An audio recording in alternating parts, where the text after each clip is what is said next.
Boa tarde para todos. Vamos começar então falando sobre a vida no interior oco da Terra. Uma civilização que a espiritualidade chama de Argos. Uma civilização também que fez parte da antiga Grécia, numa região também com o nome de Argos, que posteriormente passou a ser Argólida. Essas pessoas, esses espíritos, passaram a reencarnar, essas pessoas se deslocaram para Argos por alguma passagem entre a superfície e o interior oco. Posteriormente ilustraremos. E, na sequência dos séculos, dos milênios, muitos desses espíritos passaram a reencarnar em Argos. No livro O Fim dos Tempos e os Discos Voadores, nós sintetizamos, de alguma forma, o pensamento que é científico, porque todos os corpos do universo, em função da sua idade, passam a ficar ocos, em função da desintegração atômica ser do núcleo para a periferia. Terra oca, embora seja um assunto que já se pesquisa, principalmente nos ambientes espiritualistas, certo é que nós temos uma obra inquestionável que é a grande síntese de Pietro Baldi. E se observarmos, como ele fala, que o elemento ou a essência criadora dos universos materiais é o éter cósmico, e que esse éter vai envelhecendo, recebendo nomes diferentes em função do seu número de elétrons, então toda desintegração atômica de qualquer parte do universo é do núcleo para a periferia. Então a Terra, como um corpo ou como átomo astronômico, também começa a se desintegrar do núcleo para a periferia. Observemos então as três figuras que estão aqui. A primeira demonstra como se fosse a Terra sólida, ou seja, acabou de ser formada aquela nebulosa. A segunda figura já demonstra o seu núcleo um pouco de abertura, exatamente em função do envelhecimento da matéria que deu origem ao núcleo que começa a se desintegrar. E no terceiro momento, na terceira etapa, o círculo já demonstra uma desintegração muito maior. Então é nessa parte oca que cada vez vai ficando mais oca, vai aumentando o espaço volumétrico. Então aí é que mora a civilização Argos. Aí é que vive a civilização Argos. E nós vamos descrevendo na sequência do tempo. Aqui no Brasil nós temos algumas passagens importantes ligando a superfície ao interior oco da Terra. No Mato Grosso, por exemplo, na Serra do Roncador, existem passagens. Tanto é que o pesquisador inglês P.C. Harrison Fawcett desapareceu no Brasil em 1925. E a sociedade da época considerou que ele foi comido pelos índios. Na verdade, ele foi viver em Argos, se adaptou a uma nova realidade, a novo ambiente para a sua vida biológica. Inclusive, a sociedade poderá trazer notícias sobre a vida no interior da Terra e citando algumas pessoas que desapareceram aqui da superfície. E entre elas vão citar o Fawcett. O Fawcett, na verdade, quando ele veio ao Brasil, ele veio seguindo uma orientação ou um mapa da antiga história, ou da história antiga, procurando a chamada Cidade dos Brilhantes, que é conhecida por Cidade Ofir. Dia e noite em Argos corresponde a mais ou menos o inverno europeu. Então é um ambiente mais ou menos uniforme.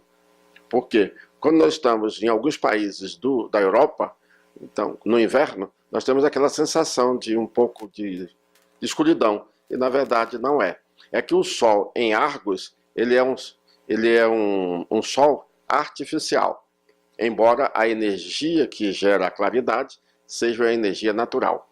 Então a ciência argosiana criou, com a tecnologia, meios para gravar a desintegração atômica em forma de luz, e aquela luz é que alimenta o ambiente. A Pedra da Gávea, aqui no Rio de Janeiro, onde nós estamos, também tem uma passagem para Argos. Inclusive já tivemos histórias, e a sociedade conhece, pessoas que se apresentaram ali, três jovens aqui no Rio de Janeiro, a sociedade registrou na época, e eles identificaram essas pessoas que vieram de Argos. Posteriormente nós vamos conhecer com mais detalhes. Certo é que ali tem uma passagem física para Argos. Todos nós sabemos, inclusive a ciência, que os polos são abertos. Esses polos abertos servem porque nós temos um intercâmbio cultural entre Marte e Argos. E as espaçonaves que vêm de Marte, em especial de Marte, que também nós temos de Júpiter, de Saturno, mas em especial de Marte, elas entram pelos polos. Só que discos voadores não é uma particularidade de outros mundos, porque aqui na Terra também temos discos voadores. É o caso dos discos voadores que saem, que vêm de Argos visitar aqui a nossa superfície. Um outro ponto importante, que logo daqui a pouco nós vamos ter mais informações, é o Triângulo das Bermudas. E nós solicitamos ao Ramatiz, um mestre luz, que orienta aqui o nosso ocidente. Ele falou que o Triângulo das Bermudas foi preservado durante séculos e milênios, e somente agora nós vamos receber novas revelações. Aquilo ali faz parte dos próximos eventos ligados à Terra. Então, o que desapareceu ali, como navios, aviões, embarcações de um modo geral, todos esses objetos ou máquinas foram para o interior oco da Terra. Tem árvores, tem a vegetação, lá tem mares, tem rios, tem oceanos, tem vida animal, tem tudo. É muito parecido com a nossa civilização aqui da superfície. A diferença é a evolução, que em outro momento nós falaremos. Falamos ainda há pouquinho que há um intercâmbio muito específico, principalmente ligado à ciência, à filosofia de vida, essa dinâmica da existência entre Marte, não só Marte como planeta, mas também Marte como satélite, que é o caso, falamos no vídeo anterior, da Lua ou do satélite marciano chamado Phobos. Então esses discos voadores ou essas espaçonaves também vêm de Phobos. Conforme falamos no vídeo anterior sobre a vida em Marte, os seres humanos argosianos têm, em média, 1,50 m a 1,60 m de altura. É exatamente a mesma medida que nós temos sobre os marcianos. A alimentação, que não poderia ser diferente, é integralmente vegetariana em Marte. Lá, a civilização já não faz mais uso da alimentação com animal. A civilização argosiana, o que já é um processo natural, que nós também da superfície já estamos caminhando para tal, eles já não fazem mais uso da alimentação com animais. Os animais já fazem parte do dia a dia da vida. Tanto é que o Ramatiz até nos esclarece que em Marte os animais evoluem mais rápido porque os seres humanos já não têm tanta agressividade do animal que eles foram, e aí provoca um bem-estar naquelas diminutas consciências no reino animal. Em Argos é a mesma coisa que acontece. Os seres menores, reinos menores, já estão mais integrados, ou os humanos já estão mais integrados aos seres da criação. Falamos também em outro momento, mas temos um livro inteiro, um livro só falando sobre a predestinação espiritual do Brasil. Mas também temos o livro do Chico Xavier, Brasil, Coração do Mundo, Pátria do Evangelho, falando sobre a responsabilidade que o Brasil tem diante da humanidade. Brasil, Coração do Mundo é um livro que trata exatamente desse compromisso, que todos os espíritos que reencarnaram na Terra ou que fazem parte atualmente do torrão brasileiro, eles estão com a responsabilidade. Só que essa responsabilidade não está restrita ao Brasil, mas a todos os países da América Latina. Então o compromisso para transformar o mundo é de toda a América Latina, e nós especificamos com bastante detalhes no livro O Fim dos Tempos e os Discos Voadores. Só que de todos os 21 países, no Brasil, está centralizado esse ponto de captação das energias do cosmos para o futuro da humanidade. É chegado então o momento das grandes revelações para a sequência da evolução da sociedade do planeta como um todo, não só aqui da superfície, como também de Argos.